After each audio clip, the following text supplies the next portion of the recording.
suaranya. Mbak Rindi jelas banget, Mbak Iis jelas. Dan ini mungkin sinyalnya yang kurang bagus ya. Dan ini Mbak Juwernya sekarang offline. Mbak Galuhnya jelas, iya. Nah, ini ada reparasi. Reparasi ini kalau contohnya ke barang-barang elektronik. Nah, barang-barang elektronik kita beli TV, terus ternyata TV-nya rusak. Dan biasanya itu ada garansi. TV-nya rusak baru beli 1 minggu ternyata sudah rusak. Nah, itu ada jasa reparasi. Bisa diperbaiki oleh pengecernya itu.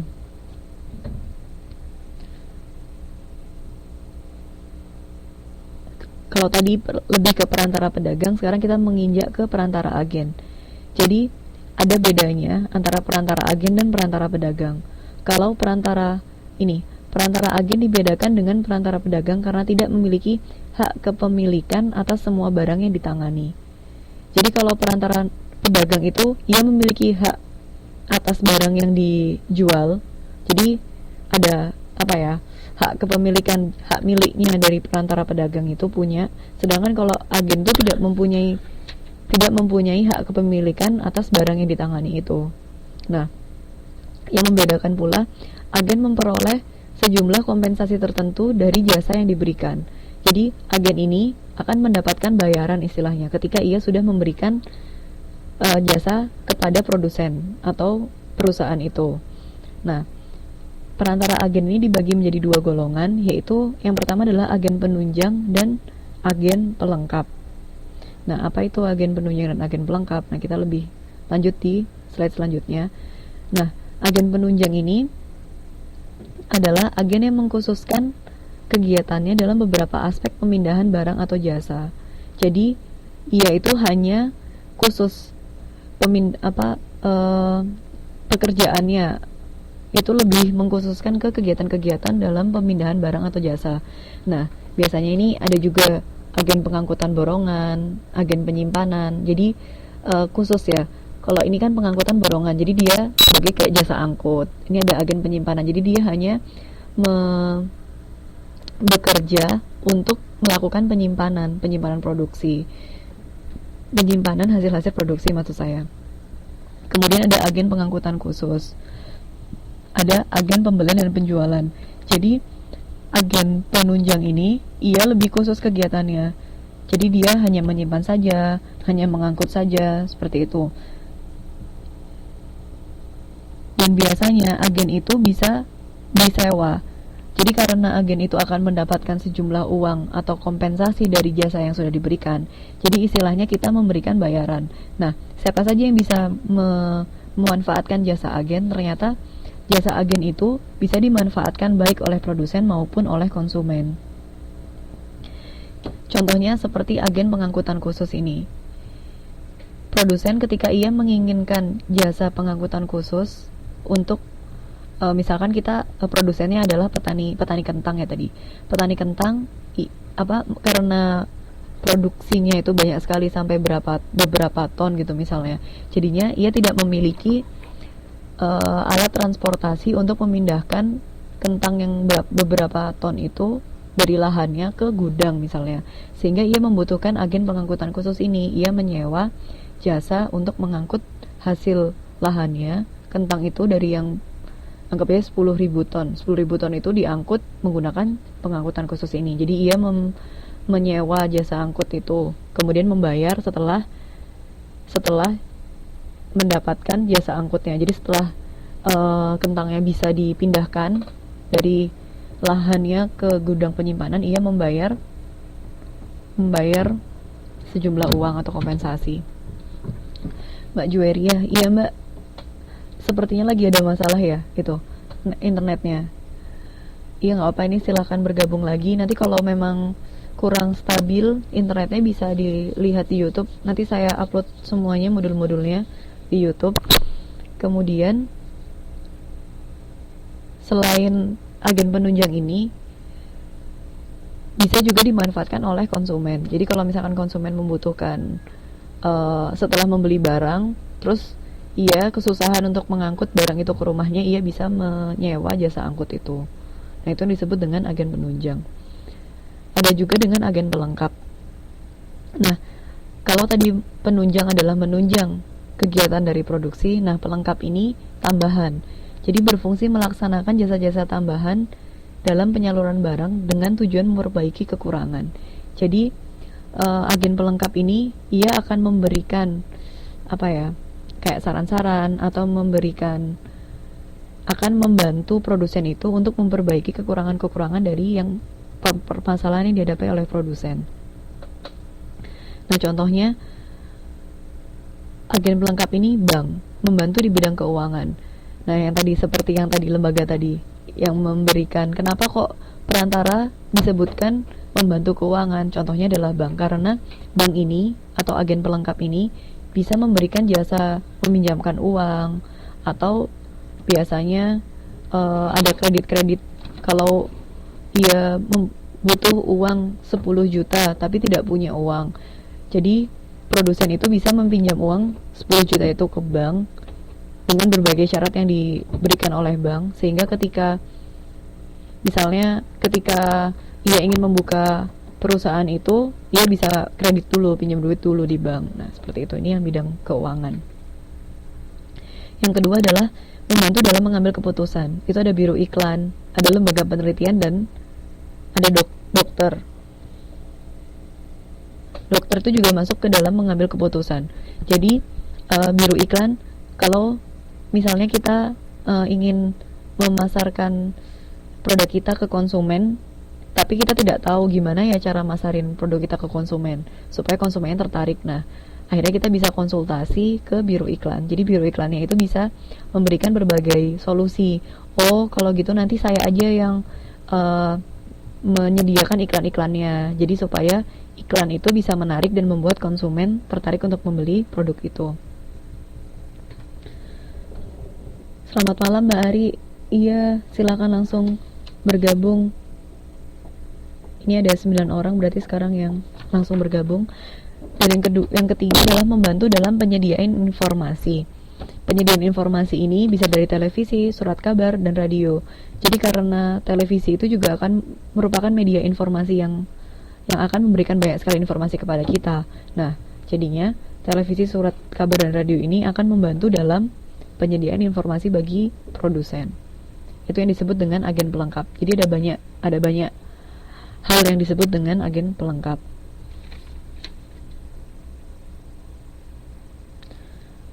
Kemudian yang selanjutnya adalah beberapa alternatif distribusi. Jadi karena distribusi itu ada produsen itu akan memikirkan bagaimana caranya dari barang itu bisa disampaikan ke konsumen. Jadinya produsen itu akan memikirkan berbagai alternatif distribusi. Nah, ini banyak perusahaan yang menggunakan beberapa kombinasi saluran distribusi untuk mencapai segmen pasar yang berbeda. Jadi ada banyak sekali alternatif. Misalkan dari produsen satu ini untuk sampai ke konsumen, ia mau lewat saluran apa, atau dari produsen langsung ke konsumen, atau lewat pengecer dulu, atau lewat pedagang besar, atau ada agen. Nah, seperti itu. Ini ada contohnya. Sebagai contoh, pabrik kertas dapat menyalurkan produknya secara langsung kepada pemakai. Jadi ada dua jenis saluran distribusi yang diambil oleh pabrik kertas. Yang pertama adalah menyalurkan produk secara langsung. Ini adalah saluran distribusi yang pertama, kepada pemakai industrial dan pemakai lain dalam jumlah besar. Jadi kalau pemakai dalam jumlah besar itu langsung disalurkan langsung oleh pabrik kertas itu. Namun pembeli yang membeli dalam jumlah kecil dilayani oleh pedagang besar atau pengecer. Nah, ini ada dua ya. Berarti yang pertama, saluran distribusinya adalah distribusi secara langsung. Yang kedua adalah distribusi dengan pedagang besar atau pengecer. Nah, ini.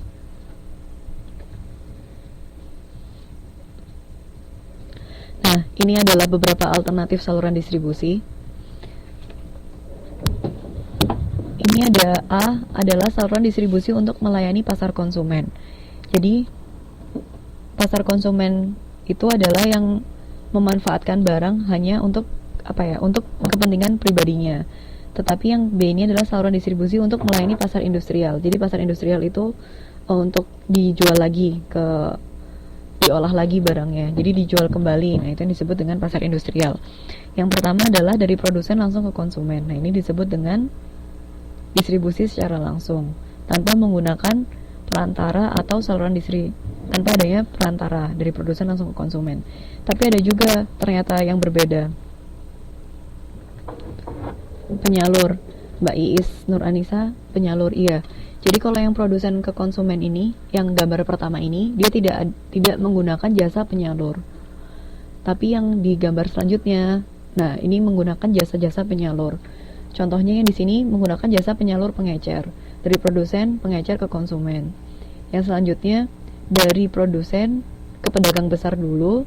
Setelah dari pedagang besar disalurkan kepada pengecer baru ke konsumen.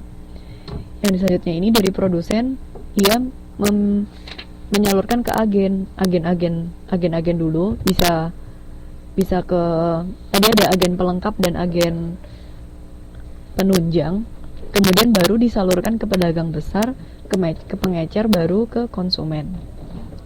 Tapi ada juga yang dari produsen ke agen, kemudian langsung ke pengecer tanpa melalui pedagang besar. Setelah itu baru ke konsumen.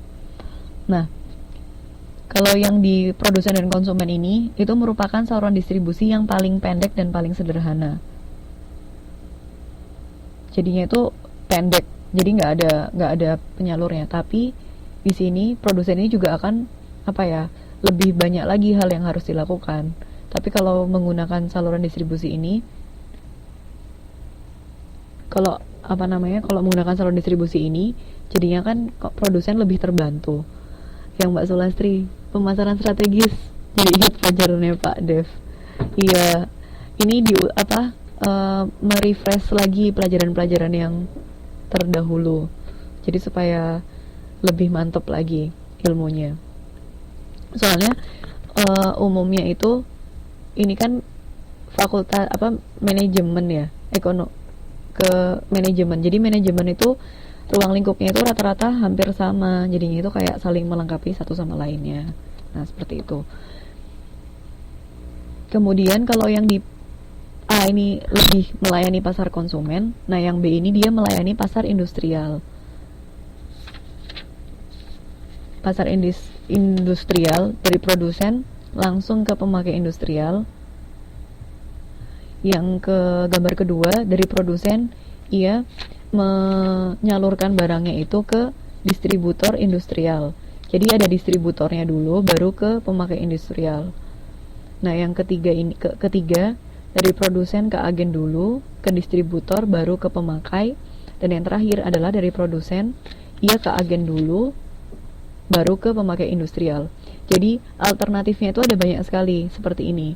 Nah, seorang produsen atau perusahaan itu akan memikirkan kira-kira mana ya dari berbagai alternatif ini yang paling sesuai dengan kondisi perusahaan.